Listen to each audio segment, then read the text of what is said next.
49 అంటే సంతానం, 49 అంటే సంతోషం. 50% ఆఫ్ ఆన్ IVF. నమస్తే రమగారు. నమస్తే జయ. రమగారు, బహుశా మీకు పుస్తకాల పురుగు అని బిరుదుందా? చిన్నప్పుడు ఎప్పుడు అడిగినా ఏదో ఒక బుక్ చదువుకుంటూనే ఉంటానని చెప్తారు కదా కదండి. నాకేమనిపించిందంటే స్టోరీస్ అంటే చందమామ కథలు ఇలాంటివి మనం చెప్పేసుకుంటున్నాం.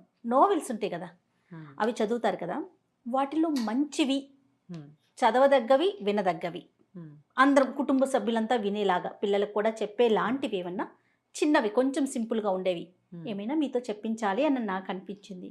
అలాగే ఏమంటారు మీరు? మీ మంచి ఆలోచనే. అంటే ఇప్పుడు మనం పెద్దవాళ్ళ కథలు కూడా చాలా చెప్పుకుంటాం. నావెల్స్ అంటే సాధారణంగా ఎక్కువగా చదివింది విశ్వనాథ్ సత్యనారాయణ గారు, శ్రీపాద సుబ్రహ్మణ్య శాస్త్రి గారు, తర్వాత ఇంకా అలా చాలామంది రైటర్స్, యనమూరి వీరేంద్రనాథ్ గారు, మల్లాది వెంకట కృష్ణమూర్తి గారు, అలాంటివి ఇంకా చెప్పక్కర్లేదు, మధుబాబు గారు, ఇవన్నీ హార్ట్ ఫేవరెట్లే. ఓకే. అయితే ఏంటంటే ఇదివరకటి పాతకాలపు భాష అందరూ చదవలేరు. అవును, తెలుగే సరిగ్గా రాదు మన వాళ్ళకి. నాకి తేడా తెలుగు, లాకి తేడా తెలుగు. పెళ్ళికి వెళ్తే పిల్లిని చక్కన పెట్టారు, పెళ్ళికి వెళ్తూ పెళ్ళిని చక్కన పెట్టుకుంటూ ఉంటారు. పెళ్ళి అలాకి లాకి తేడా లేదు, నాకి తేడా లేదు. అసలు తెలుగే రాని వాళ్ళు కొంతమంది వింటుంటారు, మేము తెలుగే అంటారు కానీ చదవలేకపోతారు. నేను చాలా మంది దగ్గర శశసహలకి తేడా అసలు లేనే లేదు. మనం శనగల్లో శాకి షాకి తేడా కొంతమందికి తేడా తెలీదు. ఈ సాధారణంగా వాడేటప్పుడు కూడా అలాగే వాడేస్తారు, మాట్లాడేస్తూ ఉంటారు అంతే. ఇక దాన్ని మనం మార్చలేకపోతున్నాం. అందరితో పాటు ఇక మనం వెళ్ళిపోవడమే. భక్తి భగవంతుడు అంటుంటారు, భక్తికి ఒత్తుండదు, భగవంతుడికి ఒత్తుండదు. ఆ భగవంతుడికి ఇక విలువే లేదు, ఒత్తు లేకపోతే ఆ పదం పనికిరాదు అసలు. కాదరమ్మ గారు, భక్తి భగవంతుడు రెండు బాలకిను ఒత్తు ఉండాల్సిందే. మనం జాగ్రత్తగా మాట్లాడుకోవాలి అంతే. మెల్లిగా అలవాటు అవుతుంది, మనం వదిలేసాము. అయితే ఇప్పుడు మనం చెప్పుకునే నావెల్స్ కథల్లో చాలా మటుకు చందమామలోవి, కథా సరిత్సాగరంలోవి, అట్లా రకరకాల చోట్ల నుంచి చెప్పుకుంటాం. అయితే ఈ కథా సరిత్సాగరం నేను చెప్పేస్తాను కథ గురించి, అవి మీరు కూడా చదవలేరు, మీకు అర్థం కాదు. అది నేను చదువుకుని భాష నేను సింప్లిఫై చేస్తాను. సింపుల్ భాష, మనం ఇప్పుడు ఇంచుమించుగా మాట్లాడుకుంటున్న భాషలోనే రాయబడిన నావెల్స్ ఇంచుమించు 60 నుంచి మొదలైనవి, 70 నుంచి మొదలైనాయి అనుకుందాం. వాడుక భాష, ఎక్కువ పెద్ద పెద్ద పదాలు లేకుండా, ఎక్కడైనా చిన్న గ్రాంధికపు భాష వచ్చినా ఏవో ప్రభాత కిరణాలు అలాంటి పదాలు తప్పిస్తే పెద్ద పెద్దవి లేకుండా ఇలా ఉన్న నావెల్స్ కొన్ని వేల కొద్దీ ఉన్నాయి. పురాతన భాషల పుస్తకాలు చదువుకోవచ్చు అలవాటైతే. అయితే ఈ 70s నుంచి వచ్చినటువంటి కథల పుస్తకాలు అన్నిట్లలో కూడా చిన్న కథలు, పెద్ద కథలు, తర్వాత నావెల్స్, సీరియల్స్గా వచ్చేవి అన్నీ కూడా చాలా మంచివి, జీవితానికి బాగా దగ్గరగా ఉండేవి. ఇప్పుడు చందమామ కథలు అవన్నీ కూడా కొన్ని కథలు ఇలాంటివి జరుగుతాయా అనిపించేటట్టుగా కూడా ఉంటాయి. కొంతమంది రచయితల కథలు కూడా ఫిక్షన్స్, ఏవో అభూత కల్పనలు, భూతప్రేత పిశాచాలకు సంబంధించిన కథలు, వాటి మీద మనకు అవగాహన కూడా ఉండదు. కథగా చదివితే బాగానే ఉంటుంది, అది అలా లోపలికి వెళ్ళిపోతాం, అదొక సరదాగా ఉంటుంది. అందులోకి వెళ్తాం, ఆ కల్పనలోకి, కాల్పనిక జగత్తులోకి ప్రవేశిస్తున్నట్టుగా ఉంటుంది. జీవితానికి బహుదగ్గరగా ఉండే నావెల్స్ కొన్ని వేల కొద్దీ ఉన్నాయి. నేను వేలే చదివేశానేమో మరి తెలియదు, వందల కొద్దీ చదివానని చెప్తాను. వేలు చదివి ఉండొచ్చు.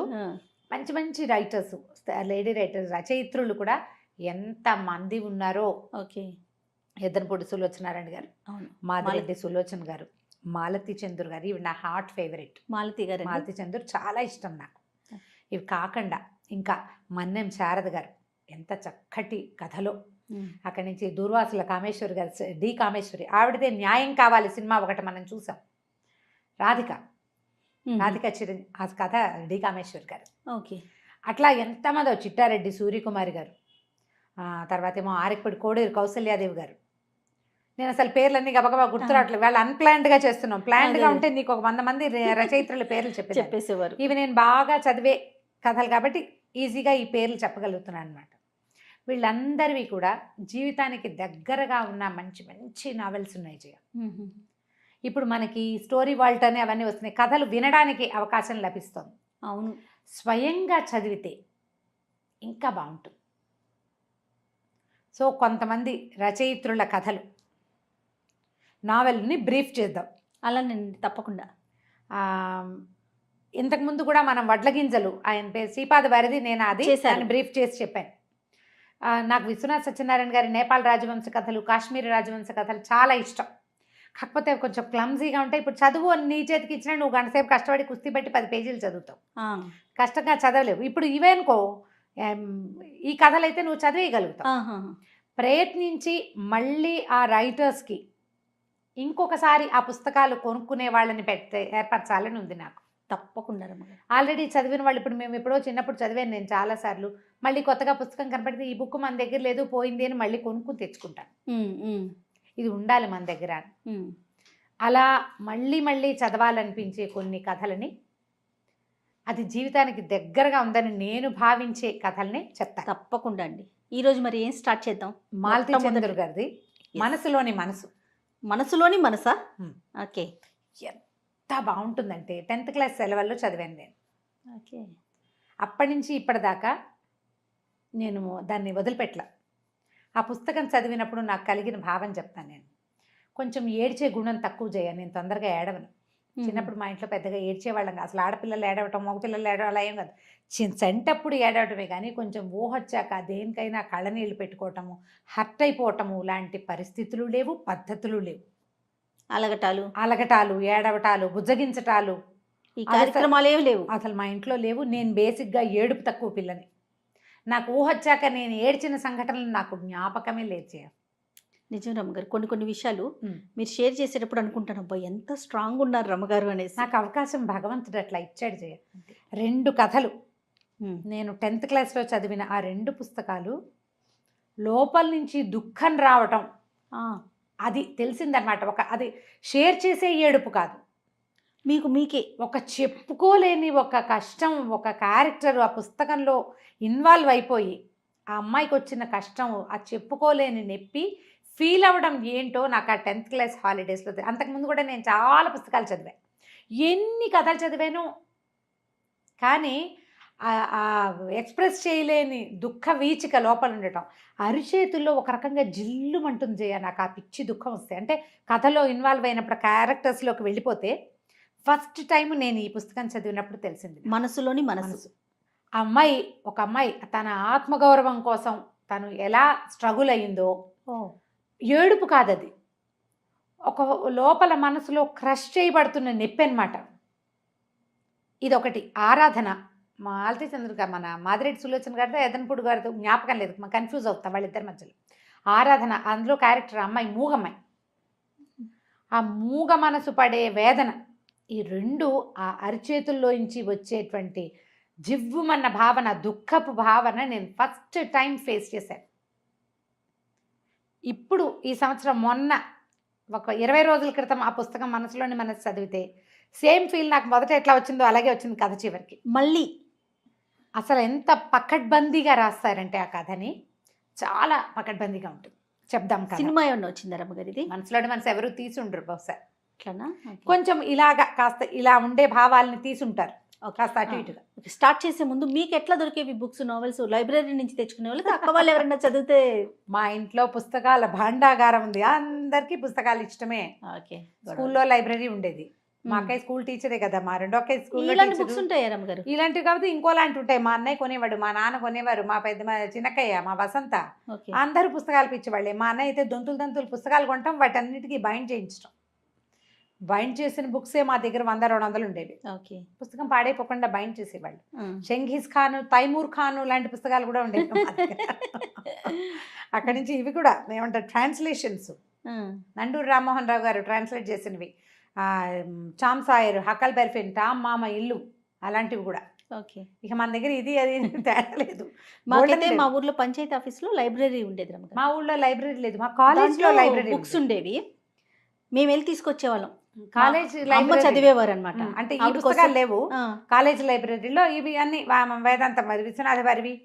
మా నాన్నకి పుస్తకాలు ఇష్టం కదా, కాలేజ్ లైఫ్, మాకు నాన్నే కదా కాలేజ్ ప్రిన్సిపల్, సొంత కాలేజ్ కదా మాది. సో మా నాన్నగారు ఏం చేసే వాళ్ళు, పుస్తకాలు కొనుక్కొచ్చేటప్పుడు ఈ కథా రచయితల పుస్తకాలని. దీంతో పాటు ప్లస్ ఇంకోటి చెప్తాను దీని పాయింట్. నా 10th తర్వాత నేను హైదరాబాద్ సెలవులకి ఇక్కడికి వచ్చినప్పుడు మా వసంత, తను ఇక్కడ స్థానిక మహర్షి కాలేజీలో సంస్కృత్ లెక్చరర్ హైదరాబాద్లో. ఓకే. మహర్షి వేద విజ్ఞాన్ భవన్ కాలేజ్, మహిళా కళాశాల, జూనియర్ కాలేజ్, తను సంస్కృత్ లెక్చరర్.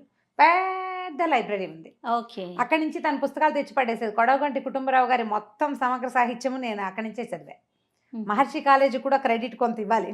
తప్పకుండా. వాళ్ళ దగ్గర ఉన్న అన్ని నావెల్స్ చదివాను నేను. మా అక్కయ్య కొనేది ఎక్కువ. బుక్ సెలక్షన్కి నన్ను కూడా పిలిచేవాళ్ళు. 1-2 టైమ్స్ నేను కూడా వెళ్ళా బజారు పుస్తకాలు కొనుక్కురావడానికి కాలేజ్ కోసం. అక్కడికి వెళ్ళి అక్కడ కూర్చొని చదువుకునేదాన్ని, లేదా మా అక్కయ్య ఇంటికి పట్టుకొస్తే ఇంట్లో చదువుకునేదాన్ని. కాలేజీకి వెళ్ళిపోయి మా అక్కయ్యతో పాటు క్లాసులు చూసుకునేది, నేను పోయి లైబ్రరీలో పుస్తకాలు నవ్వులుకుంటూ ఉండేదాన్ని అనమాట. ఓకే. ఓకే. మాకు అమ్మ చదివేవారు. మేము వెళ్ళి పంచాయతీలో డేట్ రాయాలి. డే టు టైం రాసి బుక్ పుస్తకాలు తీసుకొచ్చాలి. తెచ్చుకునేవాళ్ళు. విత్ ఇన్ 4-5 డేస్ లో చదివేసేవాళ్ళు రమ్మగారు. మళ్ళీ తీసుకెళ్ళి ఇచ్చేసి మళ్ళీ కొత్త బుక్. నేను ఏముంది ఒక రోజులో- ఆ బుక్ అనుకునేదాన్ని ఒక నేను. రోజులో 4 కూడా చదివేదాన్ని. అదే కదా. మర్చిపోకుండా ఉండేదాన్ని జయ. అదొక పిచ్చ. అంతే అంతే. ఈ మనసులో ఇప్పుడు మనం లేటెస్ట్గా చూస్తున్న మ్యారేజ్ బ్రేకేజ్లు, నిశ్చితార్థం అయ్యాక బ్రేకప్, నిశ్చితార్థం అయితే సగం పెళ్ళైపోయినట్టే. నిశ్చితార్థం అయ్యాక పెళ్ళి ఆగిపోవటం అంటే ఇప్పుడు కూడా ఒక పెద్ద విషయంగానే మనం భావిస్తున్నాం. 70s చెప్పబడినటువంటి ఈ కథ, ఒక అమ్మాయి నిశ్చితార్థం ఆగిపోతుంది, పెళ్ళి ఆగిపోతుంది నిశ్చితార్థంతో. ఆ అమ్మాయి తాలూకు భావాలు ఈ కథ. దాని సారాంశం మొత్తం కథ అంతా అమ్మాయి అరుణ, అమ్మాయి పేరు. ఈ అరుణ అనే అమ్మాయి రేడియో స్టేషన్లో పనిచేస్తుంది. వాళ్ళ నాన్నగారు స్కూల్ టీచరు. 4 ఆడపిల్లలు, 2 మగపిల్లలు వాళ్ళు. అమ్మాయి, తర్వాత 2 చెల్లెళ్ళు, తర్వాత 2 తమ్ముళ్ళు, ఆఖరణ చిన్నపిల్ల ఆ చెల్లెలు. పెద్ద అమ్మాయి 22 ఏళ్ళ అమ్మాయి. ఈ అరుణకి 22 ఇయర్స్. ఎంఏ ఇంగ్లీష్ చదువుకుంటుంది. ఈ చదువు ఇట్లా కాలేజీ చదువు అవ్వగానే మద్రాసులో ఈ కథ అంతా జరిగింది. చదువు అవ్వగానే తనకి రేడియో స్టేషన్లో ఉద్యోగం వస్తుంది. రేడియోలో ఆ రేడియో ప్రోగ్రామింగ్ అవన్నీ కూడా రాస్తారు. ఆవిడకి తెలుసు, బహుశా మాలతి గారికి ఆ విషయాలు బాగా తెలుసు. స్పూల్స్ మిస్ అవ్వటము, అవి సరిగ్గా రికార్డింగ్ చేయించటము, గెస్ట్ని తీసుకెళ్ళటం, గెస్ట్ టాక్స్, వాటి మీద కూడా రాస్తారు. చక్కగా ఉంటుంది భాష, హైరాన్ ఉండదు. అక్కడక్కడ కొంచెం ఇంగ్లీష్ పదాలు కనపడుతూ ఉంటాయి, అంటే తెలుగులో రాయబడినవే కానీ. అయితే ఈ అమ్మాయి ఒకరోజు ఆఫీస్ నుంచి ఇంటికి వస్తుంది. రాగానే వాళ్ళ అమ్మ నాన్న సిద్ధంగా ఉంటారు. తండ్రితో కలిపి అమ్మాయిని ఒక చోటకి పంపిస్తారు. ఏంటంటే ఈ అమ్మాయి దూరదర్శన్లో ఒక ప్రోగ్రాంలో కనపడింది, అరుణ. ఆ కనపడిన ఈ అరుణను చూసి ఒక ఆవిడ, ఒక జడ్జి గారి భార్య, తన మనవడికి చేసుకుంటానని కబురు చేసింది. అప్పట్లో ఇలా పెళ్ళిళ్ళు అయ్యేవి, మధ్యవర్తుల ద్వారా కబుర్లు వచ్చేవి. పెళ్ళిళ్ళ పేరు వచ్చి ఫలానా జడ్జి గారు, సుందర్రావు గారు, సుందర్ రాజారావు గారు, బహుశా ఆయన పేరు రాజారావు గారు, ఆవిడ పేరు సుందరమ్మ గారు. రాజారావు గారు, సుందరమ్మ గారు వాళ్ళు వాళ్ళ మనవడి కోసం పెళ్లి సంబంధం చూశారు. పిల్ల చాలా బాగా నచ్చింది, పొడుగు జడ, తెల్లగా పొడుగ్గా ఉన్న పిల్ల కావాలనుకుంటున్నాం, ఫలానా అని అన్ని రేడియో స్టేషన్కి ఫోన్ చేసి వీళ్ళ వివరాలు కనుక్కుని, ఈ తండ్రి పనిచేస్తున్న స్కూల్కే మధ్యవర్తి పెళ్ళిళ్ళ పేరైన పంపించి పిల్లని తెచ్చి చూపించమన్నారు. తండ్రి మధ్యాహ్నమే వెళ్ళి వాళ్ళ ఇల్లు బాగా చూసొచ్చాడు. చాలా డబ్బులు ఉన్నవాళ్ళు. వీళ్ళు మధ్యతరగతి కుటుంబం. పిల్లకు ఉద్యోగం వచ్చింది కాబట్టి చేయిస్తున్నారు. చిన్న కుటుంబం, 6 పిల్లలు, స్కూల్ టీచరు, చిన్న సొంత ఇల్లు, అంతే వీళ్ళ జీవితం. ఈ పిల్ల పెళ్లి సంబంధం వచ్చేసరికి సరే అమ్మాయి చక్కగా, అమ్మాయి అదేంటమ్మా వాళ్ళు వచ్చి మనల్ని చూడాలి కానీ అంటే, కాదు చాలా పెద్దవాళ్ళు, ఆవిడ కాళ్ళు లేవు ఆ ముసలి ఆవిడకి. ఆవిడ చక్రాల కుర్చీలో ఉంటారు. ఒక కూతురు, కొడుకు, కోడలు ఉన్నారు. ఒక్కడే మనవడు. అబ్బాయి అశోకా లేలాండ్లో పనిచేస్తాడు. అశోకా లేలాండ్ అనేది 70లో చాలా గొప్ప కంపెనీ, పెద్ద ఉద్యోగం కింద లెక్క. ఇంజనీరింగ్ చదివాడు, ఎంటెక్కో ఏదో చదివాడు అబ్బాయి. పిల్లవాడు కూడా బాగున్నాడు ఫోటో. సరే తండ్రి ఇంప్రెస్ అయ్యాడు. సరే బయలుదేరి తీశారు అమ్మాయిని. వెళ్తే పెద్ద ఇల్లు, ఆవిడ ముక్కుకి చెవులకి వజ్రాల ఆభరణాలు, పెద్ద పట్టుచీర, తోటంతా పువ్వులు. కోడలు కూడా సన్నగా పొడుగ్గా అందంగా కనపడతారు, కొంచెం ముభావంగా ఉంటారు. కానీ పిల్లవాడి పెళ్లి ఫోటో కూడా చూపించారు. బాలే ఇంప్రెస్ అయింది అమ్మాయి. కాకపోతే తనే వెళ్ళి కనపడడం పట్ల ఏదో ఒక కించగా ఉంటుంది. సాధారణంగా అమ్మాయిని వాళ్ళు వచ్చి చూస్తారు కదా. బోల్డ్ అంత డబ్బు, అబ్బాయికి మంచి ఉద్యోగం, వీళ్ళకి బోల్డ్ సంపాదనది, 3 కార్లు ఉన్నాయి, డ్రైవర్లు, పనివాళ్ళు, వెండి స్పూన్లు, వెండి గిన్నెలు, వెండి కప్పులు, అంతా వెండిమయం ఇల్లంతా. అమ్మాయి కొంచెం మనసు సహజంగా లోబడుతుంది. అన్నీ బాగున్నాయి. తూగలమా లేదా, మేమే వచ్చి పిల్లని చూస్తాం శాస్త్రానికి అని చెప్పారు. ఫోటో ఇచ్చారు. అబ్బాయి ఫోటో చూస్తే ఎంత బాగున్నాడు. ఆవిడకి చాలా గొప్ప మనవడు అంటే, నా రాజా రాజా అని పిలుస్తారు అబ్బాయిని. రాజారావు అబ్బాయి పేరు, తాత పేరే పెట్టుంటారు. బాగున్నాడు. సరే మర్నాడో 3వ రోజు రాజాతో సహా వచ్చారు. అతను కూడా వచ్చాడు. చూస్తే అబ్బాయి హ్యాండ్సమ్గా బాగున్నాడు. అన్నీ బాగున్నాయి. ఆవిడేం చెప్పారంటే, ఇలా చిన్న ఇల్లు ఇది కుదరదు, మా ఇంట్లోనే పెళ్లి చేస్తాం, అన్నీ మేమే చేస్తాం, ఉభయ ఖర్చులు మేమే పెట్టుకుంటాం. అంటే ఇవిడ సావిత్రమ్మ గారు, అరుణ వాళ్ళ అమ్మ, ఆవిడకి అదేంటి పెద్ద పిల్ల, మా ఇంట్లో తొలిసూపకార్యం తొలిచూలు పిల్ల మేమే చేసుకోవాలని ఉంది ఆవిడకి. కానీ వీళ్ళ డబ్బు, వాళ్ళ వైభోగం, వాళ్ళ వ్యవహారం ఇవన్నీ చూసేసరికల్లా కొంచెం మెత్తబడిపోయారు. అక్కడి నుంచి ఆవిడ ఉద్యోగం ఎందుకు మానేయమని హింట్ ఇచ్చారు అమ్మమ్మ గారు. ఓహో. పెద్ద మానటం ఇష్టం లేదు ఈ అమ్మాయికి. కష్టపడి సంపాదించుకున్న ఉద్యోగం ఎవరికి వస్తాయి ఉద్యోగాలు? సరే అతనితో కలిసి కొంచెం బీచ్కి కూడా వెళ్ళొస్తుంది. బాగున్నాడు, హ్యాండ్సమ్గా, మంచి ఉద్యోగం, బోల్డంత ఆస్తి, ఇవన్నీ ఉన్నాయి కదా. సరే నిశ్చితార్థం చేశారు. నిశ్చితార్థానికి ఎంత బంగారం చూపించారో పిల్లకి ఇవ్వదలుచుకున్నది. పెద్ద కాసుల పేరు, చంద్రహారాలు, బోల్డన్ని గాజులు, ఇంతంత దుద్దులు, ఏమిటేమిటో చాలా గ్రాండ్గా చేశారు. అక్కడి నుంచి నిశ్చితార్థం అయ్యాక ఉద్యోగం మానేమని హింట్ ఇచ్చారు. కానీ అతన్ని అడిగింది, గ్రానీ ఇష్టం అన్నాడు అతను ఉద్యోగం మానేయటం గురించి. గ్రానీకి అది ఇష్టం ఉండదన్నాడు. ఇంకా సరే కొద్ది రోజులు ఇంకా ఉంది పెళ్ళికి టైం. పెళ్ళికి ఒక 20 రోజులు, నెల 20 రోజులు, 20 డేస్ టైం ఉండగా ఆ రేడియో స్టేషన్లో ఆ అమ్మాయితో పనిచేసే సీనియర్ భాస్కర్ అని అతని కజిన్ది పెళ్ళి. అయితే మనవాళ్ళందరినీ తీసుకురమ్మన్నారు. బాబాయ్ కూతురు చాలా, అమ్మాయిని చూస్తే, నిన్ను చూస్తే నాకు తన చూసినట్టే ఉంటుంది, పొడుగాటి జడ, మెడ పొడుగు, పక్క నుంచి చూస్తే నాజుగ్గా అందంగా కనపడుతుంది, నీకు మళ్ళీ కనిపిస్తుంది, జడ అది చూస్తే పద్మ అచ్చు నీలాగా ఉంటుంది, మా బాబాయ్ కూతురు అన్నాడు. అందరినీ అడిగారు. ఈ అమ్మాయితో పాటు రమోలా అని ఇంకో పాటలు పాడే అమ్మాయింది, ఇంకొక ఆవిడ శారదా అశోకవర్ధన్ ఏదో పేరు చెప్తారు, శారదా నటరాజన్ అనుకుంటా. వీళ్ళు ముగ్గురు ఆడవాళ్ళు, ఓ ముగ్గురో నలుగురో మగవాళ్ళని ఆ ఊరు పాటల కచేరీకి తీసుకెళ్దాం అనుకున్నాడు. ఓహో. సరే మధ్యలో ఏమైంది, ఈ రేడియో స్టేషన్లో వాళ్ళందరికీ పార్టీ ఇద్దామని పిలిచారు. వాళ్ళంతా ఈ సంపద అంతా చూసి ఆశ్చర్యపోయారు, ఎంత సూపర్ ఇల్లు, బలేదుగా తంతే బూర్ల గంపలో పడ్డట్టు పడింది అరుణ్ అనుకున్నారు. సరే మా అమ్మమ్మ గారిని బతిమలాడి పెళ్ళికి వెళ్ళడానికి ఒప్పించుకుంది. పెళ్ళికి వెళ్ళింది. పెళ్ళికి వెళ్తే ఆ పెళ్ళిలో ఏమైంది, పెళ్లి కూతురు వాళ్ళ అంతా అమ్మాయి కొంచెం అమ్మాయిలా కనపడుతుంది. అక్కడ చాలా ప్రోగ్రాములు జరిగినాయి, పల్లెటూరు పెళ్ళి. అప్పట్లో మేజువాణి అని అదొక పంధ, ఏది డాన్సులు అనమాట, ఎవరివో పిలిచి అదేదో జరిగింది. తర్వాత ఏమో వాళ్ళు అక్కడ రకరకాల వ్యవహారాలని. అక్కడికి వెళ్ళేసరికల్లా అక్కడ ఒక అతను పరిచయం అయ్యాడు ఈ అమ్మాయికి, అరుణకి. జస్ట్ ఆ పెళ్లి వాళ్ళతో పాటు రాజారావు అతని పేరు. వీళ్ళకి టీచర్ గారని ఒక అబ్బాయి, వాళ్ళ అబ్బాయి అన్నమాట, టీచర్ గారు అబ్బాయి. ఆ టీచర్ గారు రాజమండ్రిలో లోకల్ గార్డియన్గా ఉంటుంది. ఈ ఊరి ఆడపిల్లలంతా వెళ్ళి రాజమండ్రిలో చదువుకుంటారు. ఆవిడ అక్కడ స్కూల్లో టీచర్. ఆవిడ ఇంట్లోనే ఈ పిల్లలంతా ఉండేవాళ్ళు. ఆ రాజారావు ఆవిడ కొడుకు. వీళ్ళతో చిన్నతనం నుంచి కలుసున్నాడు. వాళ్ళ తాతగారిది ఈ ఊరే, ఆవిడ పుట్టిల్లు అనమాట, వాళ్ళ అమ్మది. దాంతో ఇతను వీళ్ళ ఫ్యామిలీ మెంబర్గా ఉంటాడు వీళ్ళందరికీ. అతనికి ఈ అమ్మాయి పట్ల మంచి ఆకర్షణ కలుగుతుంది, అరుణ పట్ల. కొంచెం అట్రాక్ట్ అయ్యి పేరేమిటని అదని అడిగాడు. కానీ ఈ పిల్ల పెళ్లి కుదిరిపోయి ఉన్న పిల్ల కదా, ఆ అమ్మాయి ఏం పెద్ద ఆసక్తి చూపించదు. కానీ అతను కొంచెం ఇంట్రెస్టింగ్గా మాట్లాడతాడు. మాట్లాడిన తర్వాత అతనికి తెలుస్తుంది ఈ అమ్మాయికి పెళ్లి సెటిల్ అయిందని, ఫలానాని. ఇంకా ఆ పెళ్లిలో ఎక్కడికైనా వెళ్తే ఇది వరకటి రోజుల్లో ఈ పెళ్ళి ఎవరు ఏమిటి అని కనుక్కోవటం, పెళ్ళి అయిందా, పెళ్లి సంబంధం కుదిరిందా అని సంబంధాలు చెప్పడానికి ఇప్పటికీ ఉంది ఆ పద్ధతి. ఇప్పుడు కొంచెం ఈ పెళ్ళిళ్ళు చెప్పే మార్గాలు మానేశాం కాబట్టి తగ్గింది. కానీ మా పెళ్ళిళ్ళ నాడు కూడా అలాగే ఉండేది. ఎవరి పెళ్ళికైనా వెళ్తే పిల్ల బాగుంటే, లేదా పిల్లాడు హ్యాండ్సమ్గా ఉంటే ఎవరు ఏమిటి వివరాలు కనుక్కోవటం, మా వాళ్ళ అమ్మాయిది మా వాళ్ళ అబ్బాయి ఉన్నాడని చెప్పటం. ఈ సందర్భంలో సరే ఏమైంది, మర్నాడు వీళ్ళందరూ ఇక్కడ ఏవో గోల్డ్ ప్రోగ్రాంలు ఉన్నాయి, మిమ్మల్ని ఎక్కడికో తీసుకెళ్తాను, బయటికి తీసుకెళ్తానని ఈ మొత్తం రేడియో గ్రూప్ని ఆ రాజారావే వెంట పెట్టుకుని ర్యాలీ అవి చూపిస్తాడు. ఆ సందర్భంలో ఈ అమ్మాయి ఈ ఫలానా వాళ్ళకి కాబోయే కోడలని తెలుసుకుని అతను అడుగుతాడనమాట, వాడు ఎలా ఉన్నాడు, రాజా ఎలా ఉన్నాడు, ఇప్పుడైనా గ్రానీ అనడం మానేశాడా, మీకు ఎలా తెలుసు అంటే తెలుసు అంటాడు.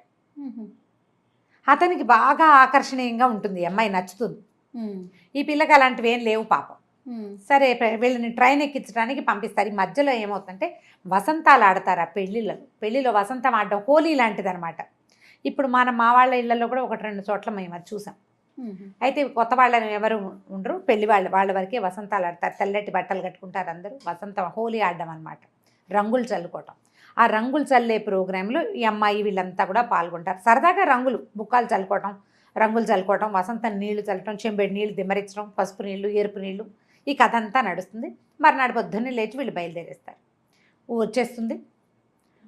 ఆ రోజు వచ్చేటప్పుడు అతను రైల్వే స్టేషన్లో వీళ్ళు చాలా గర్విష్ఠు వాళ్ళని, వాళ్ళతోటి ఆత్మాభిమానం ఉన్న ఆడపిల్లలు ఎవ్వరూ ఆ ఇంట్లో బతకలేరని ఎంత చవటమైనా పర్వాలేదు మొగుడు, భర్త సంపాదన లేనివాడైనా భరించవచ్చు, కానీ చవటల్ని భరించడం కష్టం. అలా క్రియేట్ చేశారా? అలా అక్కడ జరిగింది. ఆ విషయాన్ని ఈ అమ్మాయికి చెప్తాడు అతను. వాళ్ళ ఇంట్లో ఉండటం కష్టం అనేది తెలియదు. మీలాగా ఆత్మాభిమానం ఉన్న ఆడపిల్లలు ఆ మామగారి ముందు దగ్గర బతకలేరు. అదంతా ఆవిడ టైగర్, ఎంజిఎం అంటాడు ఆవిడ. ఎంజిఎం అంటే ఆ సినిమాలో ఇంగ్లీష్ సినిమాలో ఇలా సింహం నోరు తెరుస్తున్న బొమ్మ, ఆ బొమ్మ గుర్తొస్తుందన్నమాట. ఆవిడ ఎప్పటికీ ఒక్క ఆడది 3 తరాల మగవాళ్ళని గాడిదలను చేసి కూర్చోబెట్టింది. ఆవిడ భర్త ఆవిడ మాటే వింటాడు, కొడుకు ఆవిడ మాటే వింటాడు, మనవడు ఆవిడ మాటే వింటాడు.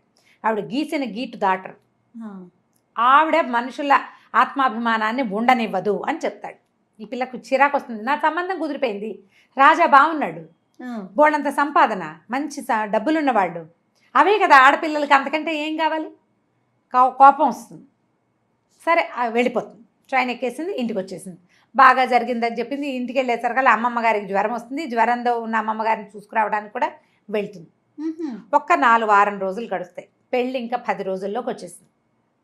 ఒకరోజు ఆఫీస్ నుంచి ఇంటికి వచ్చేసరికల్లా రైల్వే స్టేషన్ నుంచి చెల్లెళ్ళు తమ్ముళ్ళు ఇంట్లో కూర్చుని ఉన్నారు. అమ్మ నాన్న ఏదో అమ్మమ్మ గారికి ఒంట్లో బాగోలేదు, అమ్మ నాన్న వెళ్ళారు, నేను కూడా రమ్మన్నారంటే ట్యాక్సీ తీసుకుని కారు వచ్చేస్తుంది. కారులో ఇప్పుడు ఈ పెళ్లి సెటిల్ అయిన తర్వాత ఎంతసేపు అమ్మాయి కోసం ఆఫీస్కి కారు వచ్చేది, ఇంటికి కారు వచ్చేది, కారులోనే తిరగాలి, నువ్వు బస్సులు ఎక్కకూడదు. ఓహో, అలాంటివి ఉండేవి. మా హోదాకు తగినట్టు ఉండాలి. అలా రోడ్ల మీద పడి తిరగద్దంటే అవమానం ఉండినట్టు దాకా తిరగలా. ఏంటి వాళ్ళ గొప్ప నాది, ఏంటి ఎందుకు వీళ్ళు ఇలా చేస్తున్నారు అనిపించేది. కానీ ఆ సంపద, ఆ గ్రాండియర్ మీద ఉన్న ఆసక్తితోటి కొంచెం తగ్గేది. ఒక్కోసారి ఒళ్ళు మండిపోయేది, ఏమిటి వీడు ఓవరాక్షన్ అనిపిస్తూ ఉండేది, కానీ తగ్గుతుండేది. అమ్మ కూడా కంట్రోల్ చేసుకోమనేది. తీరా అక్కడికి వెళ్ళేసరికల్లా ఆవిడ అమ్మనాభూతులు తిడుతుంది అరుణని.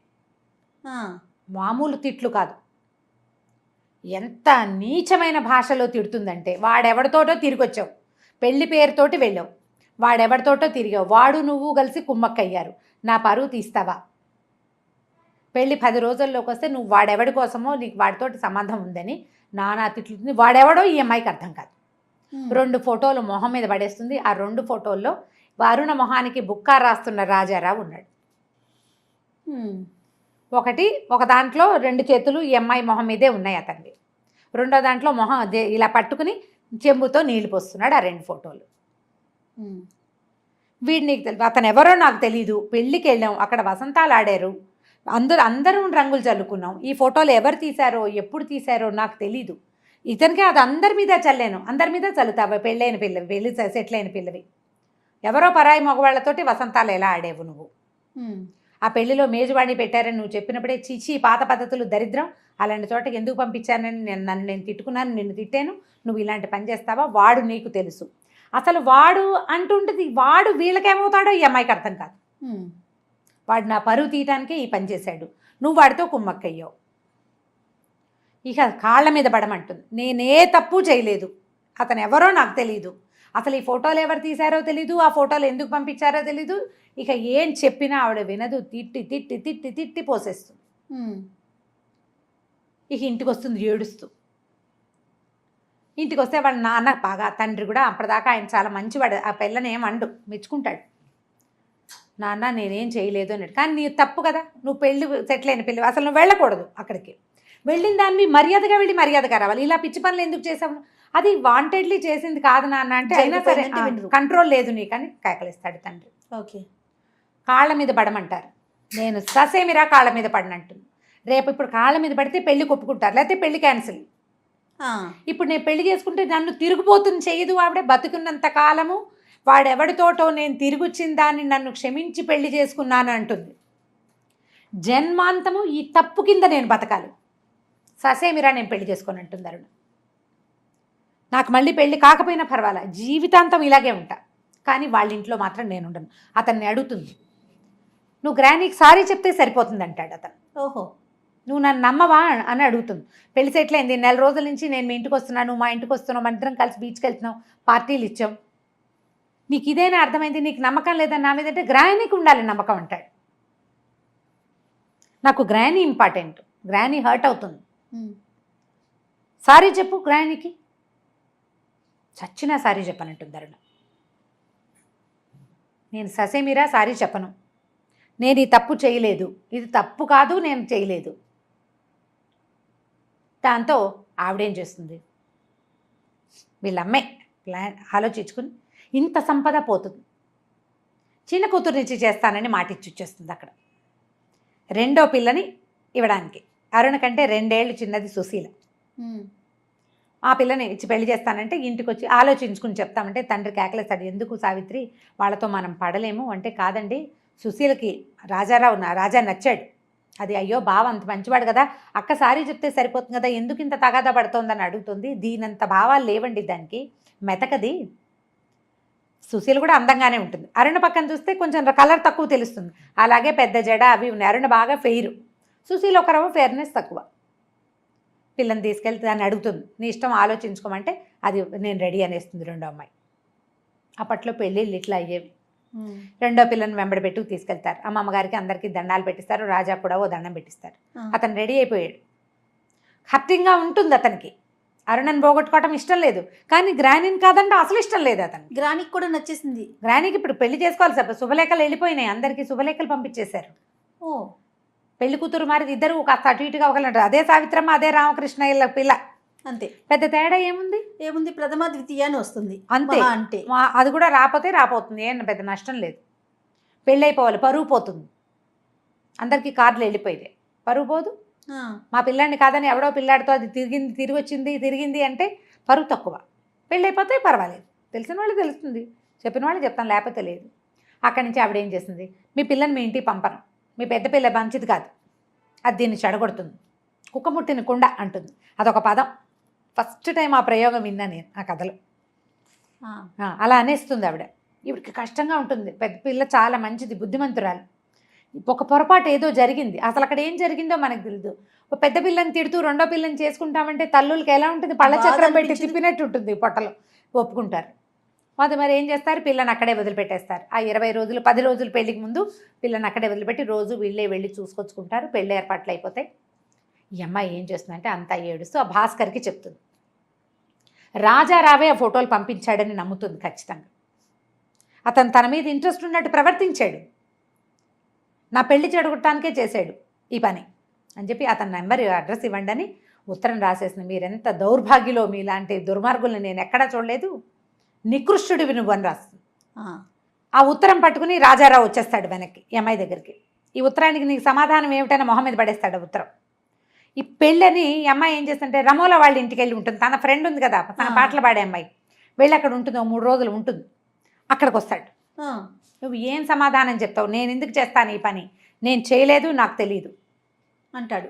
అప్పుడు అరుణకి అసలు విషయం ఏం తెలుస్తుందంటే రాజారావు ఎవరో కాదు, ఏ సుందరమ్మ గారి మనవండి తను కాదందో ఆ సుందరమ్మ గారికే మొదటి కోడలికి పుట్టిన కొడుకు, మనవడు ఆవిడికి. ఓహో, చెల్లెలు పెళ్ళి అయిపోయింది పెళ్ళి. ఇతను రాజారావు ఆ పెళ్ళికి కూడా వెళ్తాడు. పెళ్ళికి వస్తే ఆవిడ పెళ్ళిలో ఇలా పెద్దమ్మాయి మంచిది కాదని, చిన్నమ్మాయిని చేసుకున్నావని ఇలా రకరకాలుగా అసహ్యంగా పిచ్చి పిచ్చి మాటలు మాట్లాడింది ముసలావిడే. మాట్లాడితే ఇతను వాళ్ళ నాయనమ్మతో చెప్పాడు, గ్రానీ అరుణని పెళ్లి చేసుకుని చూపిస్తాను నీకని గ్రానీకి చెప్పాడు. కానీ ఆవిడకి ఒళ్ళు మండిపోయింది. వీడేమో తన మాట విననివాడు. ఆ అమ్మాయి తనని ధిక్కరించింది, సారీ చెప్పండి ససేమిరా చెప్పననేసింది. అలాంటి పొగరబోతూ మళ్ళీ తనింటికే రావటం ఆవిడకి ఇష్టం. తనింటికి రాకపోయినా తన మనవడి పెళ్ళని తనింటి పేరు మీదే ఉంటుంది. ఆ అమ్మాయికి అంత మంచి సంబంధం రావటం ఆవిడకి ఇష్టం లేదు. దిక్కుమాలిపోవాలి ఆ పిల్ల, నన్ను కాదన్న వాళ్ళు ఇక పైకి రాకూడదు, ఆవిడ మనస్తత్వం అది. అక్కడి నుంచి ఏమైంది, రోజులు గడిచినాయి. కొంతకాలానికి ఈవిడికి ముసలావిడికి ముందు నుంచి ఏంటంటే ఈ పిల్లని పెళ్లి చేసుకుని గంపెడు పిల్లల్ని కనిపించాలని ఆవిడ కోరిక. మా మనవడు ఒకడే ఉన్నాడు, మనవడికి 3 మంది పిల్లలు కావాలని. ఈ సుశీల కాస్త కడుపుతూ ఉంటుంది. అరుణ ఒంటరిగానే ఉంటుంది, పెళ్లి సంబంధాలు చూడలేకపోతాడు తండ్రి. కానీ రాజారావు మాత్రం కంటిన్యూస్గా ప్రపోజ్ చేస్తాడు, ఆమెతో హలో అంటుంటాడు. అతని మాట తీరు అవన్నీ అమ్మాయికి నచ్చుతాయి. ఆనాడేమి ఇంట్రెస్ట్ లేదు, జస్ట్ క్యాజువల్గా మాట్లాడింది. క్రమంగా మనసు కొద్దిగా అతని వైపుకి తిరగటం మొదలు పెడుతుంది. కానీ లోపల ఆ ఉత్తరం అతనే రాశాడు, ఆ ఫోటోలు అతనే పంపాడన్న అనుమానం మాత్రం అమ్మాయికి పూర్తిగా పోదు, 1% ఉంటుంది. కానీ అతని మాట తీరు అతని వ్యవహారము చూసి అతను ఆ పని చేసేసి ఉంటాడని అనిపించట్లా. వాళ్ళ కోపంలో ఆయన రాసింది. కానీ అయితే ఏమైంది, అలాగే మెల్లిగా ఉద్యోగం చేస్తూ ఉండేది. ప్రతి వాళ్ళు ఇంత మంచి సంబంధం వదిలిపెట్టుకున్నందుకు చాలా కొంచెం తక్కువ చేసే మాట్లాడేవారు. ఓకే, పెళ్లి చెడగొట్టుకున్న పిల్లని ఎవరు గౌరవిస్తారు? రోజులు గడుస్తున్నాయి. ఈ లోపల అమ్మాయి కడుపుతోంది కదా. అయితే ఇతను రాజారావు మళ్ళీ ప్రపోజ్ చేశాడు. ఈ మన సందట్లో ఏమవుతుందంటే ఒకసారి ఆ సుశీల వాళ్ళ అత్తగారు అంటే తప్పిపోయిన అత్తగారు ఈ అమ్మాయికి ఒక సినిమా హాల్ దగ్గర కనపడుతుంది. ఆవిడ చెప్తుందనమాట, ఆవిడ వాళ్ళ పెళ్ళి తప్పిపోయిన రోజున అత్తగారి మొహంలో నవ్వు కనపడుతుంది ఈ పిల్లకి, అరుణకి. తన కొడుకు పెళ్లి తప్పిపోతే ఆవిడ సంతోషంగా ఉన్నది ఎందుకో అర్థం కాదు. ఆవిడ ఏం చెప్తుంటే, మా అత్తగారిని కాదనే ప్రాణి ఒకటి ప్రపంచంలో ఉందని తెలుసుకుని సంతోషంగా ఉంది నాకు. ఆవిడది సరైన పెంపకం కాదు, సరైన ధోరణి కాదు. పెద్ద కోడల్ని రాచి రంపాన పెట్టారు, వాళ్ళ నాన్న చచ్చిపోయే పరిస్థితిలో ఉంటే అక్కడికి పంపలేదు. మా వాళ్ళు రెండో పెళ్లి చేసుకున్నారు, ఆవిడని వదిలిపెట్టేశారు. రెండో పెళ్ళి ఇప్పుడు నన్నేమో మా వాళ్ళు బోళంతమంది పిల్లలు, నేనేమో పెద్ద పిల్లని, నేను అందంగా ఉన్నాను కాబట్టి నన్ను చేసుకున్నారు. మా వాళ్ళకి నా డబ్బు అవసరం, అందుకని పెళ్లి చేసుకుంటే ఆవిడ నన్ను ఏమీ ఫ్రీగా ఉండనివ్వలేదు. ఎప్పుడు మా వాళ్ళని నన్ను చిన్నబుచ్చి నానాహింస పెట్టేది. ఈ రాజాని పిల్లాడిని విపరీతంగా ముద్దు చేసి నా దగ్గరికి రానిచ్చేది కాదు. పిల్లవాడు పుట్టంగానే వెట్ నర్స్ని పెట్టారు, పాలిచ్చే దాదిని పెట్టారు. నాకు చిన్నతనం సినిమా కొత్తగా ఏర్పడి వచ్చిన డబ్బుతోటి నేను హాయిగా తిరగటము, సినిమాలకు వెళ్ళటం, భర్తతో కులసగా తిరగటం తప్ప నా బిడ్డ నాకు సెపరేట్ అయిపోతున్నాడని నేను ఆనాడు తెలుసుకోలేదు. వాడికి 4 ఏళ్ళు వచ్చాక నాకు ఇంకో పిల్ల పుట్టింది, 3 ఏళ్ళు నిండాక. చంటి పిల్లతో నాకు తెలిసింది నా పిల్ల అనుబంధం. ఆవిడకి ఆడపిల్లలు లెక్కలేదు, మగ పిల్లాడే లెక్క. 6 ఏళ్ల పిల్లాడికి కర్రగేటు మేడ మీద అవసరం లేదు, చంటి పిల్లకి కావాలి. పిల్లని తీసుకుని నేను బయటికి వెళ్ళాను, వాడు బంతి విసిరేస్తూ ఆ బంతి కోసం అని కిందకు వచ్చాడు. వాడి వెనకాల పడిపోయింది వాళ్ళ నాయనమ్మ. ఆవిడ కాళ్ళు విరిగిపోయినాయి, మంచం నుంచి కదలలేకుండా అయిపోయింది. నా వల్లే ఆవిడ కాళ్ళు విరిగినాయని, నీ కాళ్ళు విరిగినాయి మీ అమ్మకి ఇష్టమేనని నా కొడుకు నా నుంచి చెడగొట్టేసింది ఆవిడే. సవితి కొడుకైనా రాజారావు అంటేనే నాకు ఇష్టం. వాడు నిజాలు సరైనవి ఆలోచించి మాట్లాడేవాడు. నా కొడుకు తెలివి తక్కువవాడు, వాడికి తెలియదు ప్రపంచం. ఆవిడ తెలుసుకోనివ్వలేదు. మీ అమ్మకి నీకంటే చెల్లెలంటేనే ప్రాణం అని నేర్పించింది. 4 ఏళ్ళు వచ్చేసరికి పిల్ల డిఫ్తీరియా వచ్చిపోయింది కూతురు. అయ్యో, ఆ దుఃఖంతో పిచ్చెక్కిపోయాను నేను. అయితే మా అత్తగారికి శాస్తి చేయాలనిపించింది నాకు. అందుకని కొద్ది రోజులు బెంగళూరు అవి తిరగడానికి వెళ్ళినప్పుడు మా వారికి ఆపరేషన్ చేయించేశాను. నాకు ఇంకా పిల్లలు పుట్టరని తెలిస్తే ఆవిడ మా ఆయనకి 3వ పెళ్లి చేస్తుంది, 2వ పెళ్లి చేయలా, అలాగే 3వ పెళ్లి చేస్తుంది. ఇంకా ఆయనకే పిల్లలు పుట్టనివ్వకుండా చేస్తే మాయరోగం వదులుతుందని మా వారికి ఆపరేషన్ చేయించేశానని చెప్తుంది. ఇలాగే చేశాను, మరి ఇంకా నాకు వేరే దారి లేదు. నా పిల్లాడు నా నుంచి సెపరేట్ అయిపోయాడు. జాగ్రత్తగా పెంచుకున్న పిల్లేమో చచ్చిపోయింది పాపం సింటి పిల్ల. దాంతో ఆ ఒంటరితనం, నేనేం చేస్తా, సినిమాలకు తిరుగుతూ ఉంటాను. ఇంట్లో ఉన్నా నా పిల్లాడు నాతో ఉండడు స్నేహంగా. అమ్మ నాన్న కంటే వాడికి గ్రానీయే ఇంపార్టెంట్. ఇప్పుడు నీ చెల్లెలు కూడా ఆవిడ ఏవేవో నూరిపోస్తుంది. ఏంటంటే రాజాకి అమ్మాయి మీ అక్కంటే ఆకర్షణ ఉంది, మీ అక్క తిరిగిపోతూ రాజారావుని వల్ల వేసుకుంది, వీడు కూడా వల్ల వేసుకుంటుందని నేర్పిస్తోంది మీ చెల్లెలకి. చూసుకో జాగ్రత్తగా. చెల్లెలకి రకరకాల అనుమానాలు, ఎందుకంటే అక్క తనకంటే తెల్లగా ఉంటుందని ఫీలింగ్ ఉంటుంది దానికి. సుశీల్ క్యారెక్టర్ మాట్లాడినట్టే కనపడదు కథలో, జస్ట్ ఫీలింగ్స్ కనపడతాయి అంతే, కొన్ని వాక్యాలే కనిపిస్తాయి, అందుకంటే ఏం కనిపించదు కథలో. తర్వాత సరే, ఇంతలో ఏమైంది, అమ్మాయి ప్రెగ్నెన్సీ. మరి రాజారావు మళ్ళీ వచ్చి పెళ్లి ప్రపోజ్ చేశాడు. పెళ్ళికి ఒప్పుకుంది అరుణ. ఒప్పుకున్న తర్వాత అతను ఏమంటాడు, నువ్వు ఉద్యోగం మానక్కర్లేదు, నువ్వు మద్రాసులోనే ఉండు, నేనే వస్తూ వెళ్తూ ఉంటా. మానేస్తాను, నువ్వు మానేక్కర్ల, నువ్వు సరిగ్గా వినలా, నువ్వు ఉద్యోగం మానద్దు. మన ఇద్దరి మధ్య ఆ ఫోటోలు ఉండిపోయినాయి. ఆ ఫోటోలు ఎవరు పంపించారో తేలే వరకు నీకు నాకు కాపరం లేదు, నేను నిన్ను తీసుకెళ్ళను. పెళ్ళి మాత్రం చేసుకుంటాను, పెళ్లి చేసేసుకుందాం, నీకు కూడా అవమానం లేకుండా ఉంటుంది, పెళ్ళి అయిపోయిందన్న పేరు ఉంటుంది. నా వల్ల నీ పెళ్లి చెడిపోయిందన్న కించె నాకు ఉండదు. అది తేలేదాకా ఎప్పుడైనా కాస్త కోపం వచ్చిందనుకో, నేను నికృష్టుని, నేను దౌర్భాగ్యం, నేను గుర్తొస్తుంది నీకు, నన్ను అంటావు నువ్వు, నేను ఆ మాట పడ్డానికి సిద్ధంగా లేను. అది తేలేదాకా మన మధ్య సంసారము, కాపురము, జీవితము లేదు. మన ఇద్దరం వైఫ్ అండ్ హస్బెండ్గా ఉంటాం, ఫ్రెండ్స్గా ఉందాం. అతనికి ఆ అమ్మాయి విపరీతంగా నచ్చింది. ఆ అమ్మాయి కూడా అతని వైపు అట్రాక్ట్ అవుతుంది, అరుణ కూడా. కానీ ఈ గ్యాప్ని అమ్మాయి దాన్ని ఎట్లా సరి చేసుకోవాలో అమ్మాయికి అర్థం కాదు. ఎంత ద్వివిధలో పడుతుందో పాపం, ఏం చెయ్యాలో తెలియదు. సరే, తండ్రికి వచ్చి మాట్లాడాడు, తండ్రి ఒప్పుకున్నాడు, పెళ్లి సెటిల్ అయిపోయింది. చక్కగా అన్ని చీరలు కొనిపెట్టాడు. వాళ్ళ అమ్మగారు బోల్డ్ బంగారం పంపిస్తే బంగారం అంతా తీసుకొచ్చి చూపించాడు. పెద్ద గొలుసు, పెద్ద పెద్ద దుద్దులు, 8 జతలు 8 జతల గాజులు, బోల్డ్ బంగారం. సరే, ఇంట్లోనే పెద్దమ్మాయి పెళ్ళి ఇంట్లో చేయాలని సరదా పడింది వాళ్ళమ్మ. ఇలా సింపుల్గా, మా అమ్మ రాదండి, మా అమ్మ ఎక్కడికి రాదు, ఆవిడ ఊరు వదిలిపెట్టరు అన్ని రాదు, హైదరాబాద్ మద్రాసు అసలు రాదు మా అమ్మ, నేమే పెళ్ళయ్యాక వెళ్తామన్నాడు. మరి ఆ నాయనమ్మ ఉందిగా, నాయనమ్మ ఉంది, నాన్న ఉన్నాడు, తమ్ముడు ఉన్నాడు, పిన్నుంది, తాత ఉన్నారు. వాళ్ళ ఇంటి మొదటి పిల్లవాడు వీడు, ఈ అబ్బాయి, ఈ రాజారావు. వాళ్ళంతా వచ్చారు పెళ్ళి. తాతగారు ఉన్నారా? తాత మా అమ్మ ఇద్దరు ఉన్నారు. ఆయన కూడా ఆవిడ చెప్పిన మాటే, ఆవిడన్న మాటే, వద్దు సుందరం ఇది తప్పని భార్యకి చెప్పలే ఆయన. ఆవిడే ఆ ఆస్తి ఆవిడది, ఆవిడ పుట్టింటిది. ఓకే. ఆవిడ తండ్రి ఆయనకి ఇంగ్లీషు హిందీ దొరసానని పెట్టి ఇంగ్లీష్ చెప్పించాడు. ఇంగ్లీష్ మాట్లాడుతుంది ముసలావిడ. జడ్జి గారు ఒక అబ్బాయిని ఇచ్చి పెళ్లి చేసి ఆ పిల్లాన్ని లాయర్ చదివించి జడ్జి చేయించారు. ఆయనకు పుట్టిన కొడుకు ఆనందరావు గారు. ఆయన కొడుకులు ఈ రాజా అండ్ రాజారావు, ఆనందం గారు ఆయన పేరు. అక్కడి నుంచి తాత వాళ్ళు వచ్చారు, పెళ్ళికి వెళ్ళిపోయారు, అయిపోయింది. ఈ అమ్మాయి కాపురానికి వెళ్ళదు అనే విషయం వీళ్ళ అమ్మా నాన్నకి అర్థమైంది. కావాలని చేసుకున్నావు కదా, మొగుడుతో ఎందుకు వెళ్ళవు అంటారు వాళ్ళు. ఈ ఉద్యోగం పిచ్చేమిటంటారు. ఇక్కడేం ఆకర్షణలు ఉన్నాయో అంటుంది ముసలావిడ.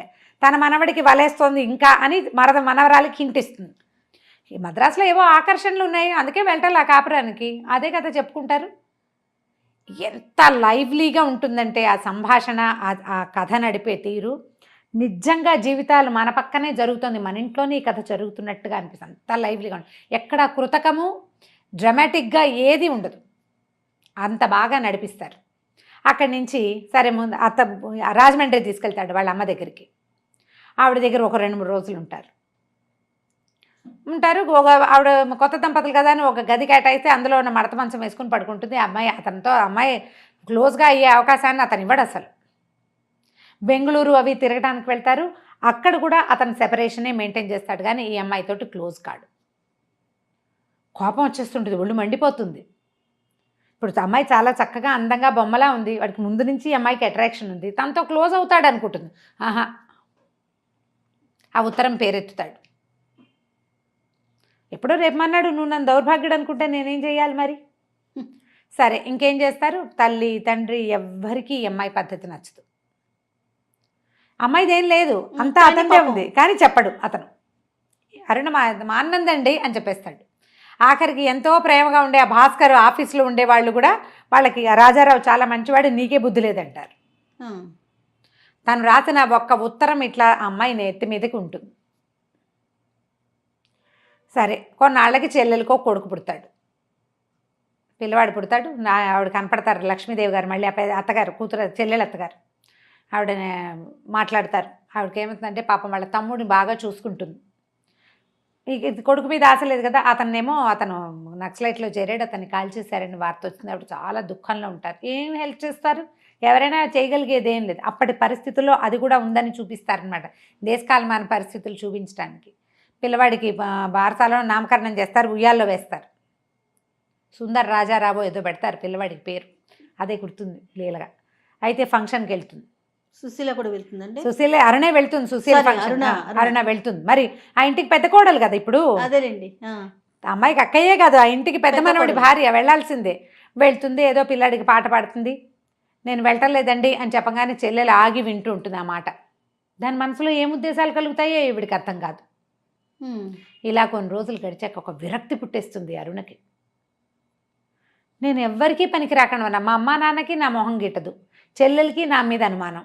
ఆ ముసలావిడ చుట్టాల పక్కాల్లో అందరిలో నేను కుక్కముట్టనుకుంటానని ఏవో పిచ్చివాగులు వాగి ప్రచారం చేస్తుంది. అత్తగారు అంటి ముట్టినట్టు ఉంటారు. భర్త తన దగ్గరికి రానివ్వడు. ఆఫీస్కి వెళ్తే ఆఫీసులో వాళ్ళు కాపురం లేకుండా ఇలా తిరుగుతోంది. ఆ పెళ్ళేమో చెడగొట్టుకుంది, చేసుకున్న పెళ్ళేమో నిలబెట్టుకోవట్లేదు. ఈ ప్రెషర్కి తట్టుకోలేకపోతుంది. ఉత్తర దేశ యాత్రలకి వెళ్ళిపోవడానికి రెడీ అవుతుంది చిన్మయ మెషిన్ వాళ్ళ ద్వారా. ఓకే, కొంతమంది వెళ్తున్నారు, వాళ్ళతో పాటు తను కూడా వెళ్ళటానికి అన్ని ఏర్పాట్లు చేసేసుకుని టికెట్ బుక్ అయిపోయాక అప్పుడు చెప్తుంది తండ్రికి. తల్లిదండ్రి నెత్తి నూరు కొట్టారు, తీర్థయాత్రలకు వెళ్తాం ఏమిటి, మొగుడుతో వెళ్ళాలి, కొత్తగా పెళ్ళైన పిల్లవి హాయిగా ఉండాల్సిన జీవితం, ఉత్తర దేశ యాత్రలకి సన్యాసులతో కలిసి వెళ్ళటం ఏమిటంటారు. ఏమైనా సరే వాళ్ళమ్మ తిడుతుంది. ఆవిడ నిన్నేదో అంటోంది, నువ్వు ఆ మాటలను నిజం చేసేలాగా ఉన్నావు, అసలు ఎవరితో వెళ్తున్నావు నువ్వు. వాళ్ళ అమ్మకి ఏం డౌట్ వస్తుంది, నిజంగానే తన పిల్ల ప్రవర్తనలో ఏదైనా తేడా ఉందేమో అనిపించేస్తుంది. బుద్ధిమంతరాలు అనుకుంటే ఇట్లా చేసావేంటంటే తండ్రిని పట్టుకుని ఏడుస్తుంది. నేను ఉండలేను, నాకు మనసు బాగుండలేదంటే. ఇలా బొగిలి ఏడిచే పిల్లని ఏమనాలో అర్థం కాదు ఆయనకి. బుద్ధిమంతురాలు మామూలుగా ఏం చెప్పలేకపోతుందో ఆయనకు అర్థం కాదు. అక్కడి నుంచి బయలుదేరి వెళ్ళిపోతుంది, ట్రైన్ ఎక్కేస్తుంది. ఢిల్లీ వెళ్ళేసరికి అమ్మాయికి జ్వరం వచ్చేస్తుంది. అరుణ బాగా ఫీవర్ వచ్చేస్తుంది, ముందుకి ఫర్దర్గా జర్నీ చేయలేరు. అయితే ఈ వచ్చిన వాళ్ళలో చిన్మయ మెషిన్కి సంబంధించిన ఒక బ్రహ్మచారి, ఒక స్వామీజీ ఉంటారు. ఆయన ఈ అమ్మాయి కేర్ టేకింగ్ చేస్తారు. కేర్ టేక్ చేసి చోట ఎక్కడో పెడతారు. వాళ్ళవి చిన్మయ వాళ్ళవే హాల్స్ బోర్డులను ఉన్నాయి కదా ఆశ్రమాలు, అక్కడ ఆగిపోతుంది అనమాట జ్వరంతో. ఆయన ఎంతో సేవ చేస్తారు. ఏం చెప్తారంటే, నేను ఎవరిని మీకు అంటే ఎవరికి కాదు, ప్రపంచంలో సంబంధ బాంధవ్యాలు ఉండక్కర్లేదు, అంతా భగవత్ సృష్టి. నేను నీకు సహాయం చేస్తే నాకెవరో సహాయం చేస్తారు, భగవంతుడు నాకు మేలు చేస్తాడు, నీకు నాకు బాంధవ్యం అవసరం లేదమ్మా అని చెప్తే ఈ అమ్మాయికి స్వామీజీ ఆ మెషిన్లో చేరిపోవాలనిపించేస్తుంది. ఇంకెందుకు, జీవితం ఏముంది ఇక్కడ, ఏం లేదు, అన్ని బాంధవ్యాలు ఏమీ విలువలేనట్టుగానే ఉన్నాయి. అక్కడే ఉంటుంది కొద్ది రోజులు, ఒక 3-4 రోజుల పాటు ఉండిపోతుంది. అయితే ఏమవుతుంది, ఇంతలో ఒక పూట ఎవరో అడుగుతుంటారు, మిసెస్ అరుణారాజారావు రేడియోలో పనిచేస్తున్నారు, ఆవిడ ఇక్కడ ఉన్నారా అని అడుగుతుంది. భర్త గొంతు వినపడుతుంది. తీరా చూస్తే తను పరిగెత్తుకొచ్చేస్తాడు. భర్త వచ్చేస్తాడు. రాజారావు వచ్చి, ఇలా నన్ను వదిలిపెట్టి పారిపోదాం అనుకుంటున్నావు, సన్యాసులో కలిసిపోదాం అనుకుంటున్నావా నువ్వు అంటే, అమ్మాయికి ఏం చేయాలో తెలియదు. ఇతని నుంచి పారిపోవటానికే కదా, నేనేం చేశాను, అతని వల్లే కదా ఇదంతా జరిగింది. అవునవును.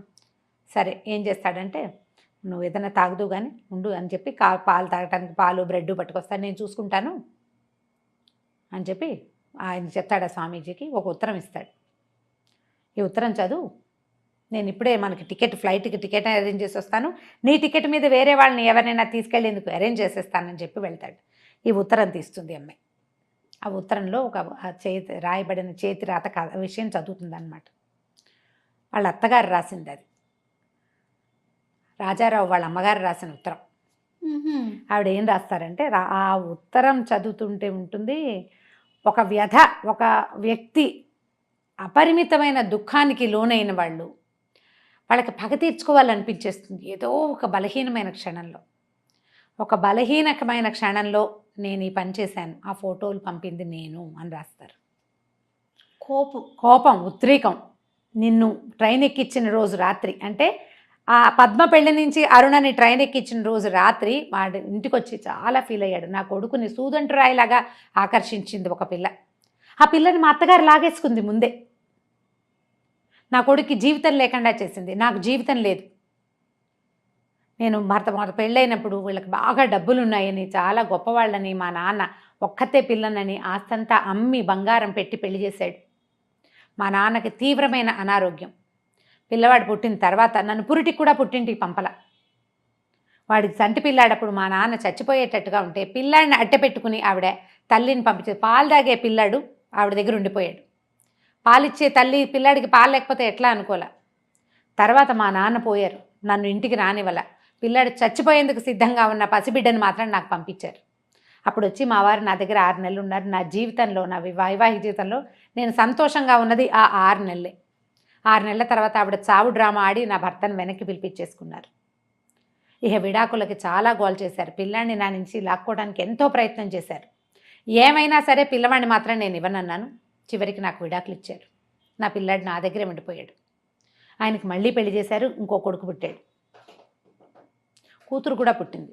పిల్లాడు కాస్త కూతురు కాస్త చనిపోయింది. పిల్లవాడు కాస్త 7th క్లాస్ 8th క్లాస్కి వచ్చాక వాడిని లాగడానికి విశ్వ ప్రయత్నం చేశారు. వాడికి డబ్బు ఎర చూపించడానికి మా వారి ద్వారా పిల్లాడిని అక్కడికి తీసుకెళ్లారు. వాడు కళ్ళల్లో ప్రాణాలు పెట్టుకుని 8th క్లాస్ తప్పి 1 సంవత్సరం వృధా చేసుకుని మళ్ళీ నా దగ్గరకు వచ్చాడు. తర్వాత నా దగ్గరుండి చదువుకున్నాడు. నా జీవితం అంతా వృధా అయిపోయింది మా అత్తగారి వల్ల. వాడు నువ్వు నచ్చావు వాడికి, కానీ అప్పటికే రాజాకి నువ్వు ఓకే అయిపోయావు.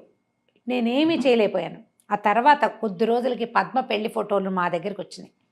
ఆ పెళ్లి ఫోటోల్లో ఆ కనపడిన 2 ఫోటోలు, ఇంత బాగున్న జంటని విడదీయటానికి ఎవ్వరికీ హక్కు లేదనిపించింది నాకు. కోల్పోయిన నా జీవితం అంతా నా కంటి ముందు కనపడింది. నా కొడుకు కూడా జీవితాన్ని కోల్పోవాలా అనిపించింది. ఆ 2 ఫోటోలు నేనే పంపించాను మా అత్తగారికి. మీరు ఎందుకు ఆలోచించలేదు? ఈ ఫోటోలు పంపడానికి వాళ్ళ అడ్రస్ తెలిసిన మనిషి ఇంకొకళ్ళు ఉండే అవకాశం ఉందని నువ్వు ఆలోచించలా, నా కొడుకు ఆలోచించలా. కానీ ఆ ఫోటోలు పంపించిన మరుక్షణం నుంచి నేను ఎంత తప్పు చేశానో, ఒక ఆడపిల్ల జీవితాన్ని ఎంత దుర్భరం చేసేసానో అని నన్ను నేను క్షమించుకోలేకపోయాను. చాలా నరకం అనుభవిస్తున్నాను. నువ్వు పెళ్లి చేసుకుని మా ఇంటికి వచ్చిన తర్వాత నువ్వు వాడితోటి సరిగ్గా లేవు అనే సంగతి నా మొదటి రోజు రాత్రే నాకు తెలిసింది. నీకు వాడికి సంబంధ బాంధవ్యాలు లేవు, మీరు ఇద్దరు భార్యాభర్తలుగా జీవితం గడపట్లేదనే సంగతి నాకు అర్థమైంది. మొన్న వచ్చినప్పుడు రాజా ఈ విషయం, ఆవిడకి అనారోగ్యం వచ్చింది, చాలా జ్వరం వస్తే కొడుకు వెళ్ళి ఉన్నాడు, ఆవిడ చిక్కిపోయింది. ఆ మాటల మధ్యలో అరుణ ఎందుకు రాదు అని ఆవిడ ప్రశ్నించేసరికల్లా అతను ఈ విషయం చెప్పాడు తల్లికి. ఆ తర్వాత ఆవిడ, నేను ఒక ఉత్తరం రాసిస్తాను, నన్ను చూడడానికి వచ్చాడు రాజా, నా కొడుకే నా దగ్గరకు వచ్చాడు, వాడికి నేను ఉత్తరం రాసిస్తానని చెప్పాను అని చెప్పి, నువ్వు చదువు అని చెప్పాను, వాడి ఉత్తరం చదివే ఉంటాడు, చదువుతాడు ఖచ్చితంగా, నువ్వు కూడా ఉత్తరం చదువు, మీ మధ్య అపార్థాలు తొలగించుకోండి అని రాస్తారు. నన్ను క్షమించు. ఆ ఉత్తరం చదివేసరికి నిర్ఘాంతపోతుంది. చాలా ఆశ్చర్యకరమైన విషయమే. మరి భర్త వస్తాడు మళ్ళీ అతను వస్తాడు రాజారావు దగ్గరికి వచ్చేసరికి, ఈ ఉత్తరం చదివారా అంటుంది. చదివాను అంటాడు. చదివాను, నేను కాకినాడలో ఉన్నప్పుడు నీ నుంచి నా మైండ్ డైవర్ట్ చేసుకోవడానికి అందరి పేర్లు రాసి కొట్టేస్తే మా అమ్మ పేరు మీద నాకు డౌట్ ఉండింది, నేను అడగలేకపోయాను, చివరికి అదే నిజమని తేలింది. మన ఇద్దరం ఇలా కలవడానికి ఇట్లా ఒక ఇది జరిగింది. అక్కడి నుంచి ఏం చేస్తాడంటే, పద ఇంక వెళ్ళిపోదాం, ఇక వాళ్ళకి నచ్చ చెప్పాను, ఇంకెప్పుడు చిన్మయ్య వాళ్ళు నీలాగా అందంగా ఉన్న కొత్త పెళ్లి కూతుళ్ళని ఎవరిని తీసుకోరు, నీతో ఇలాంటి ప్రమాదం వస్తుందని నీ టికెట్ మీద వేరే వాళ్ళని ఎవరినైనా పేదవాళ్ళని ఉచితంగా తీసుకెళ్ళమని చెప్పాను. అతను హుందాగా ప్రవర్తిస్తాడు, మనిషి సహజంగా మంచివాడు. అక్కడి నుంచి భార్యని ఇంటికి తీసుకెళ్ళిపోతాడు. వాళ్ళిద్దరూ మళ్ళీ హాయిగా కలిసి ఉంటారు ఎప్పటికీ. లాస్ట్ సీన్ రాస్తారు మాలతి చంద్రు. రొమాంటిక్ సీన్స్ రాయడంలో మాలతి గారిని మించిన వాళ్ళు లేరు. 4 వాక్యాలు ఎంతో ఒక బ్యూటిఫుల్ సెన్స్ని చూపిస్తారనమాట. పుస్తకం చదివితే కానీ తెలియదు అది. ఓకే. ఈ రొమాన్స్ మనం కథల్లో చదివే ఏ రకమైనవి ఉండవు. వాళ్ళిద్దరూ భార్యాభర్త గదిలో ఉన్నారు, వాళ్ళ అత్తగారు తల్లి చెప్తుందనమాట, ఏమండి నిన్నటి దాకా ఈ మొగుడొద్దు వెళ్ళనందా, చూడండి అతను ఒళ్ళో పడుకుని తల చిక్కు తీర్చుకుంటోంది అని చెప్తుందనమాట తల్లి. ఇంత బాగా క్లోజ్ అవుతారు. ఆమెని తనతో పాటు తీసుకెళ్ళిపోతాడు ఉద్యోగం అనిపించి. మనసు లోపలి మనసు, పెళ్ళిళ్ళు చెడిపోయే వాళ్ళని చూస్తాం మనం. అవును. ఏవో భావాలు, ఎక్కడో ఆత్మగౌరవం దెబ్బతినిపోతుంది, ఆత్మాభిమానం దెబ్బతింటుంది. కేవలం తన అభిమానాన్ని కాపాడుకోవటం కోసం పెళ్ళిని మానేసుకున్న అరుణ ఎట్లా మళ్ళీ తన అభిమానానికి ఏ దెబ్బ తగలకుండా, ఒక లొంగిపోయిన ధోరణి కాకుండా సరిగ్గా సరి అయిన చోటికి చేరింది. ఆత్మగౌరవం ఉన్న ఆడపిల్లలు గ్యారంటీగా గెలుపొందుతారని చెప్పే కథల్లో ఇదొకటి. చాలా బాగుంది రమ్మగారు. మనసులోని మనసు పుస్తకం మామూలుగా తెలుగు చదవగలిగే వాళ్ళు హాయిగా చదువుకోవచ్చు. ఆ మాత్రం లా ఉంటుంది. ఒక 2-3 గంటలు ఈజీగా పడుతుంది. 3-4 భాగాలుగా చదువుకున్నా కూడా గుర్తుపెట్టుకుని చదువుకోండి. మాలతి చంద్రు గారి అత్యద్భుతమైన అన్ని రచనల్లోనూ పరమాద్భుతమైన నావెల్ ఇది. తప్పకుండా అండి. నమస్తే. నమస్తే జయ.